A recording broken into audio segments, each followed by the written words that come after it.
It happened during the summer. A heat wave had settled over the town, the kind of heat that clings to you even after the sun goes down. My neighborhood had one of those small community pools, the kind that opened during the day for families, but was usually deserted at night. Most nights, I'd go there with a couple of friends after hours. We weren't really supposed to. There was a "no trespassing" after 9 p.m. sign bolted to the fence, but nobody cared. The gate latch was broken, and half the time the security lights didn't even work.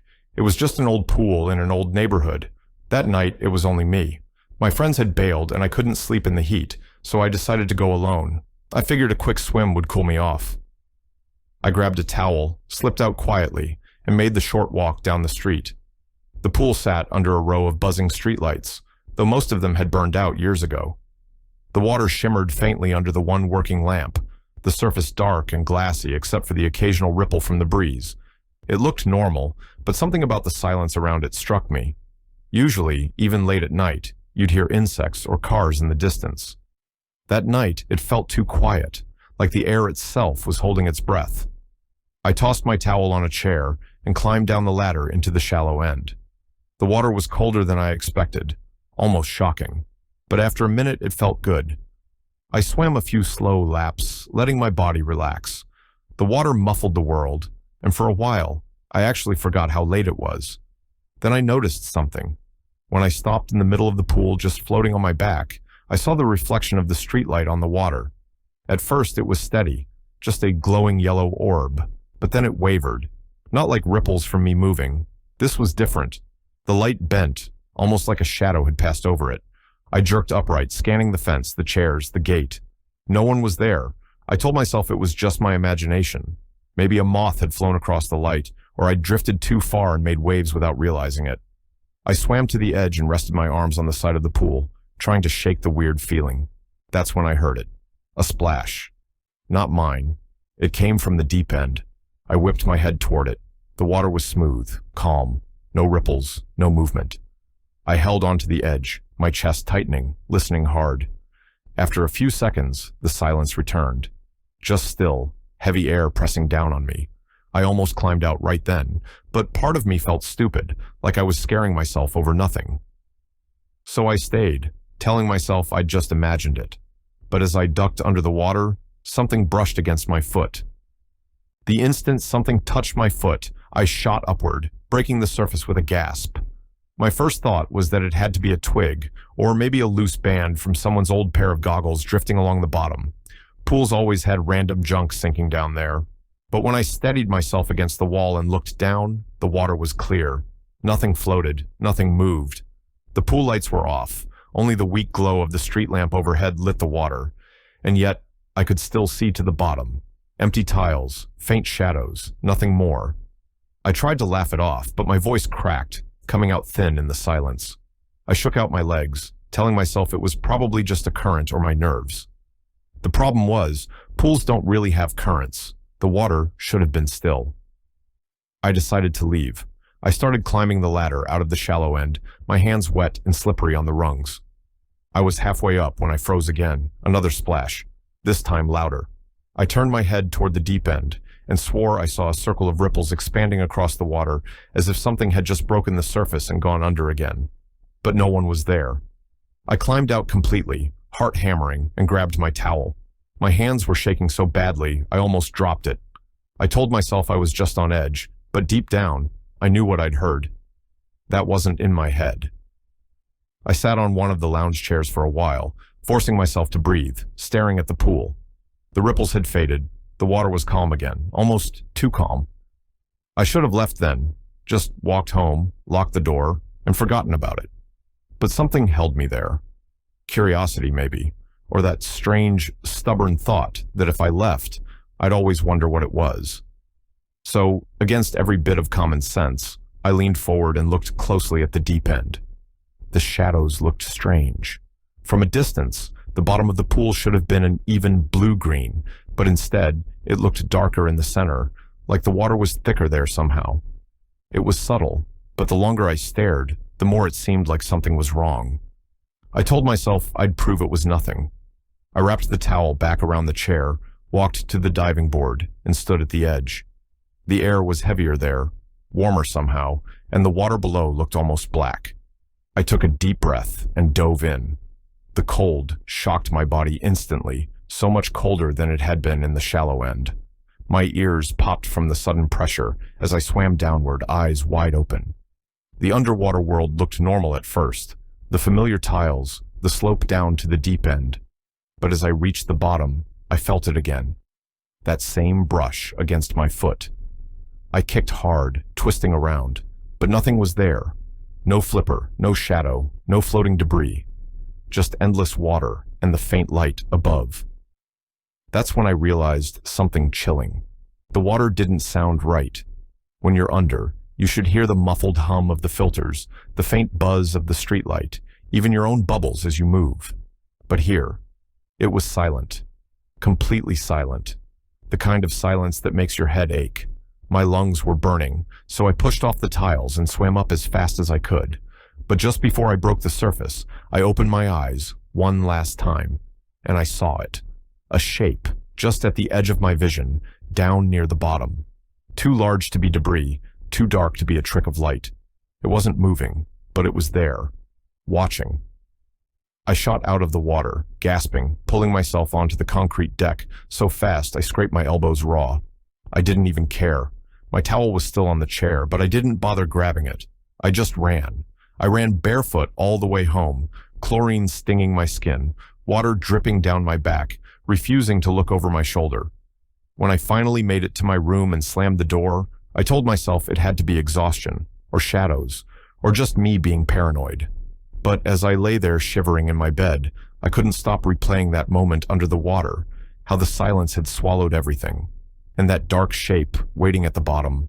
The next morning, I woke up with a pounding headache. My sheets still smelled faintly of chlorine, and when I looked in the mirror, my eyes were bloodshot, irritated from swimming without goggles. I almost convinced myself that what I saw, the shape, the silence, was just the result of swimming alone in the dark. Shadows play tricks, and exhaustion does worse. That's what I told myself. But by the third day, the thought of the pool wouldn't leave me alone. Every time I tried to focus on something else, TV, my phone, even just sitting in the kitchen, I kept seeing that dark shape at the bottom of the water, waiting. It got to the point where I didn't even want to drink from a glass because the sight of water made my stomach twist. Finally, I decided I had to prove it to myself. I'd go back in the daytime, when families were around, when the place was alive with noise. Surely, in sunlight, the pool would look normal.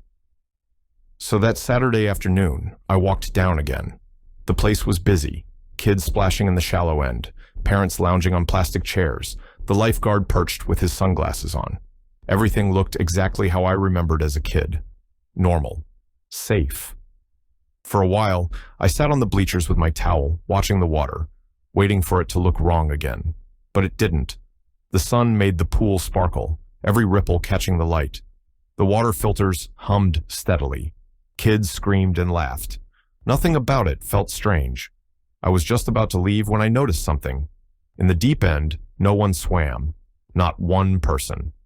The shallow end was crowded with kids, and a few teens splashed around in the middle lanes, but the far side, where the water sloped to 12 feet, was empty. I thought maybe the lifeguard had closed it off, so I looked for the rope divider they usually stretch across when the deep end isn't open. But there wasn't one. It wasn't closed. People just didn't go there. I watched for nearly an hour. Not one person swam into that side.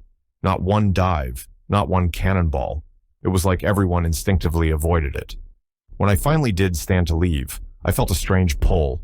Like I couldn't just walk away. Like if I did, I'd be running forever. So instead, I dropped my towel on the bench, climbed down the ladder, and slipped into the shallow end. The water was warm this time, almost too warm under the summer sun. I swam a few strokes, keeping my head above the surface, telling myself it was fine.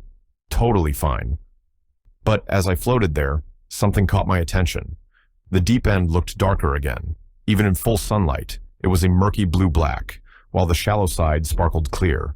It was so subtle, but once I noticed, I couldn't unsee it. The contrast was obvious. And then, under the noise of splashing and yelling kids, I heard something else. A sound coming from below. Not a filter, not bubbles. It was low and drawn out, like a groan, rising up through the water. I froze, treading water, eyes locked on the deep end.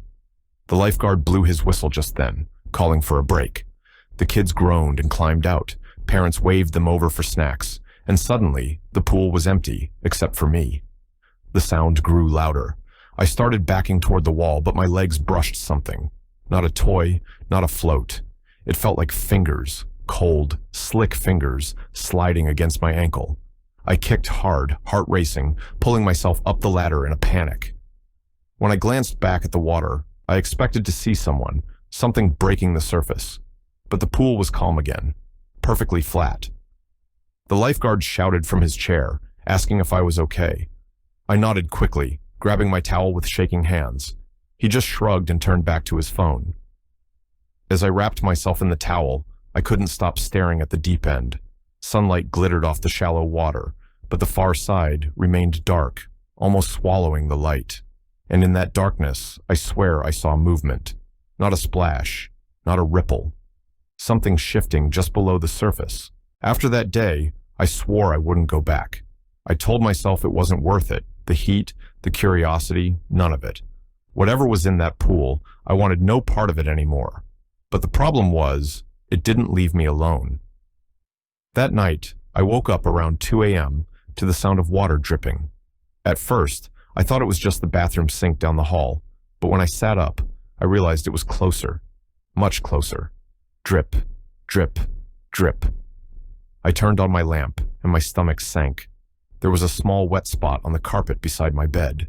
No open bottles, no wet clothes, nothing that should have caused it. Just a dark patch spreading slowly, one drop at a time. I leaned over, touched it with my fingertips, and jerked back instantly. It was ice cold. I stared at the ceiling, expecting to see a leak, but the plaster above was dry. No stains, no cracks, just solid ceiling. I grabbed a towel and pressed it to the carpet, trying to soak it up, but the dripping didn't stop. Each drop sounded louder, sharper, like it was echoing. Drip, drip, drip. It got to the point where I couldn't take it. I pulled the blanket over my head, clenched my eyes shut, and tried to block it out. At some point, I must have dozed off, because when I woke up in the morning, the spot was gone. The carpet was dry, as if nothing had ever happened. I tried to convince myself it was a dream, but 2 nights later, it came back. Same sound, same ice-cold wetness. Only this time, the wet patch was bigger. And when I pressed my ear to the carpet, I didn't hear dripping. I heard splashing, like someone treading water right beneath the floorboards. I barely slept that night. The next morning, I stayed in bed late, too scared to move. Around 10 a.m., I finally got up and walked into the bathroom to splash water on my face. That's when I saw something that made my stomach twist. On my ankle, right where I'd felt those fingers in the pool, was a faint red mark, thin, like the outline of a handprint. I stood frozen in front of the mirror, my mind racing. It didn't hurt, but it looked wrong, like something had pressed hard enough to leave a trace. From that moment, I couldn't escape the feeling that I was being followed. When I walked down the street, I kept glancing at reflections in puddles. When I turned off the shower, I swore I still heard water moving. And every night, without fail, the dripping returned. Drip, drip, drip. Always in the same spot, always ice cold, always seeping a little farther toward my bed. One night, as I lay awake listening, the dripping stopped. For the first time in weeks, silence. I almost let myself relax. But then I heard it. A single splash, like something breaking the surface, right under me. I didn't last long after that night of the splash under my room. The dripping, the wet carpet, the handprint on my ankle.